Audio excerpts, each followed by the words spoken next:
Hello everyone, welcome back again. So, di video kali ini gue akan bahas 3 poin penting yang menyebabkan terjadinya crash the market secara signifikan, sehingga meningkatkan kekhawatiran yang menyebar luas di kalangan para pelaku pasar, terutama sebuah isu akan terjadinya resesi secara global, dan bahkan telah menyebabkan likuidasi sebesar 1 billion US dollar hanya dalam satu hari.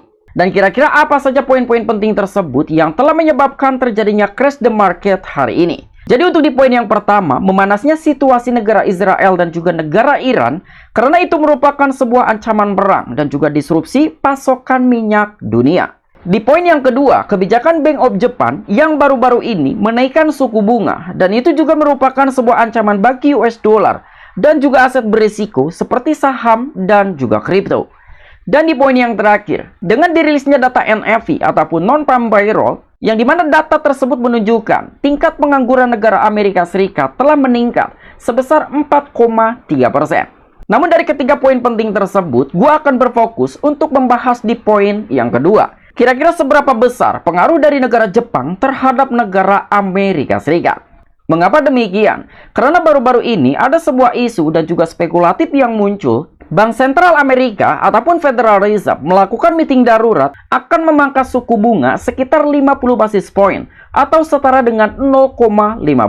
Dan itu akan dilakukan dalam pertemuan FOMC berikutnya, tepatnya pada tanggal 18 September tahun 2024. Oke, melihat dalam kondisi market cryptocurrency hari ini, yang dimana Bitcoin dominance mengalami kenaikan sekitar 0,77%. Dan Bitcoin dominance berada di angka 55,70%. Dan melihat dalam Fear and Greed Index saat ini berada di angka 26, yang dimana para pelaku pasar ataupun investor mungkin lebih memilih untuk mengamankan aset-aset mereka, yang awalnya mereka menyimpan di dalam aset-aset berisiko seperti kripto dan juga stock market.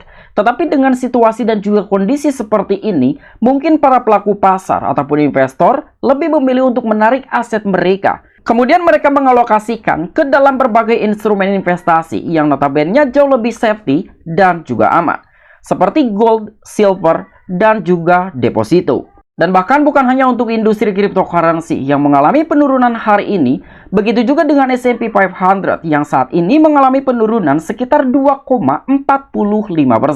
Namun berbeda cerita dengan industri cryptocurrency, sekelas Bitcoin saja mengalami penurunan hampir di 16%. Dan penurunan ini terjadi hanya dalam 24 jam ataupun satu hari. Dan saat ini Bitcoin berada di kisaran harga 51.204 US dollar. Dan dengan Bitcoin mengalami penurunan lebih dari 10%. Begitu juga dengan Ethereum mengalami penurunan di atas 20%. Ada BNB 18%, Solana 20%, dan juga beberapa altcoin yang lain tentunya mengalami penurunan jauh lebih tinggi dibandingkan dengan penurunan Bitcoin hari ini. Padahal sebelumnya, gue hanya memiliki ekspektasi bahwa Bitcoin mungkin akan mengalami penurunan yang terakhir kalinya hanya sekitar 7% sampai dengan 10%. Dan ternyata Bitcoin mengalami penurunan lebih dari 15%. Dan penurunan ini terjadi hanya dalam satu hari.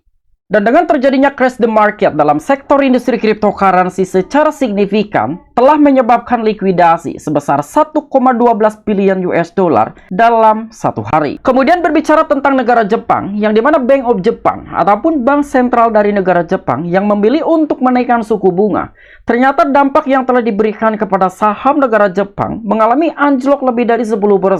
Dan itu merupakan hari terburuk sejak kerusakan tahun 1987. Dalam peristiwa yang dramatis, indeks topik Jepang kini turun secara mengejutkan sebesar 10%. Dan menjadikannya hari perdagangan terburuk sejak jatuhnya pasar saham pada tahun 1987. Dan penurunan tajam sebesar 2 digit pada indeks topik menggarisbawahi tekanan jual yang parah yang mencengkram ekuitas Jepang di tengah keperosotan pasar global yang sedang berlangsung. Dan besarnya kerugian ini mengingatkan kita akan keruntuhan Black Monday yang terkenal lebih dari 35 tahun yang lalu ketika pasar global mengalami salah satu penurunan paling signifikan dalam sejarah modern. Yang dimana informasi tersebut telah dikutip oleh media Bloomberg. Kemudian berikutnya, menurut salah satu media CoinGap.com, breaking, Fed Amerika Serikat ataupun Bank Sentral Amerika Serikat menyebut pertemuan darurat saat pasar Jepang mengalami keruntuhan. The Fed Amerika Serikat menyerukan pertemuan darurat hari ini karena pasar Jepang runtuh memicu aksi jual panik di seluruh dunia. Dan para ahli memperkirakan penurunan suku bunga sekitar 50 bps setelah pertemuan. Nah, jadi hal ini pun telah menyebar luas di beberapa media, bukan hanya menurut salah satu media coingate.com, bahwa Bank Sentral Amerika Serikat melakukan pertemuan darurat untuk memangkas suku bunga sekitar 50 basis poin atau setara dengan 0,5%. Yang dimana telah disebutkan bahwa meeting darurat ini dilakukan karena pasar Jepang runtuh ataupun mengalami penurunan secara signifikan. Karena mungkin jika Bank Sentral Amerika Serikat tidak melakukan hal ini, itu akan memicu dengan aksi jual panik ataupun panic selling di seluruh dunia.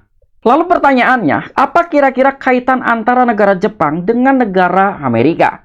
Karena dengan saham negara Jepang yang mengalami anjlok sekitar 10%, tetapi Bank Sentral Amerika Serikat melakukan meeting darurat, bahkan ada sebuah isu akan memangkas suku bunga sekitar 50 basis point. Jadi berdasarkan data yang gua temukan bahwa negara Jepang merupakan satu-satunya negara dengan pemegang obligasi ataupun surat utang terbesar di negara Amerika.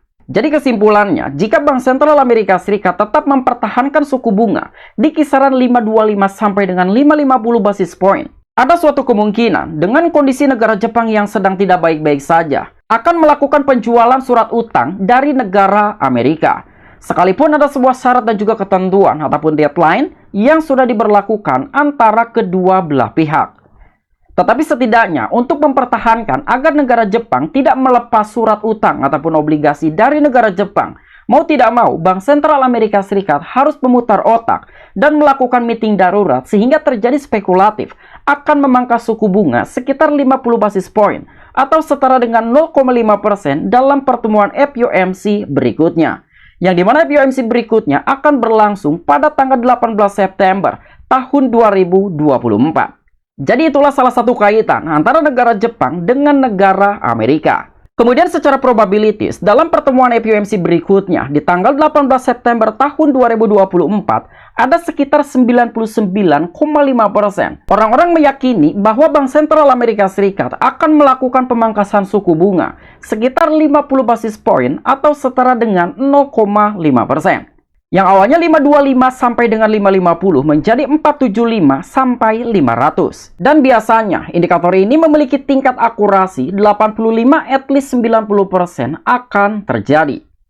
Jadi secara kesimpulannya, dengan Bank Sentral Amerika Serikat akan memangkas suku bunga sekitar 50 basis point atau setara dengan 0,5%, ada suatu kemungkinan akan mengembalikan tingkat optimisme dari para pelaku pasar ataupun investor untuk melakukan akumulatif ataupun kembali ke market beresiko. Dan tentu salah satunya adalah industri cryptocurrency. Dan menurut gua, dengan terjadinya crash the market, ini merupakan opportunity untuk melakukan akumulatif dari beberapa altcoin yang menurut kalian memiliki fundamental dan juga memiliki potensi akan mengalami kenaikan. Karena secara garis besar, dengan Bank Sentral Amerika Serikat akan memangkas suku bunga, apalagi langsung 50 basis point, itu akan memberikan dampak positif terhadap beberapa aset berisiko dan salah satunya industri cryptocurrency. Namun semuanya kembali lagi sama diri kalian masing-masing. Apabila menurut kalian ini waktu yang tepat untuk melakukan akumulasi ataupun dollar cost averaging, silakan kalian melakukan akumulasi. Tetapi apabila menurut kalian kita harus lebih memilih untuk wait and see,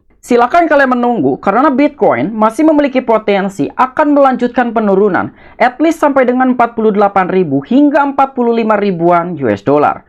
Oke, mungkin itu aja informasi-informasi yang bisa gua sampaikan kepada kalian. Apabila kalian memiliki opini ataupun pendapat pribadi, silakan discuss di kolom komentar. I'm Vicky, back to you.